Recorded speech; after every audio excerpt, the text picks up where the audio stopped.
وعليها. أميرة مكرم. بعد أن وقع على بداية قوية في ثاني نسخة احترافية، المغرب الفاسي يعجز مرة أخرى عن تحقيق نتيجة إيجابية، واكتفى بنقطة وحيدة أمام حسنية أكادير بالمركب الرياضي بفاس. وجاء شوط المباراة الأول بين الماس والحسنية متكافئا من حيث الفرص، مع ضغط خفيف للماس الذي كاد بمحاولة اللعب مهدي بالعروس أن يباغت الحارس فهد الحمادي. وسيطر الفريق السوسي بدوره على وسط الميدان الذي كان محورا لكل البناءات الهجومية، ومن خلال هذه السيطرة استغل الضيوف هفوة في الجهة اليسرى للحارس أنس الزنيتي بتمرير من فهيم أفلح في ترجمتها إلى هدف أحمد الفاتحي، واضعا فريقه في المقدمة في حدود الدقيقة 30. 9 دقائق فقط جمال العبيدي يعدل الكفة بعد تسجيل لهدف ضد مرماه.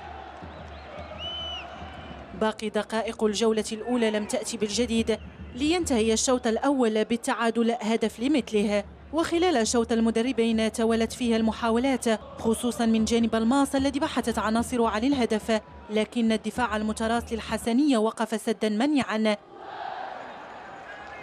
لتنتهي المواجهة بتعادل المغرب الفاسي أمام حسنية أكادير بهدف لمثله في مباراة شهدت إخراج الحكم خالد النوني 7 بطاقات صفراء لعناصر كلا الفريقين.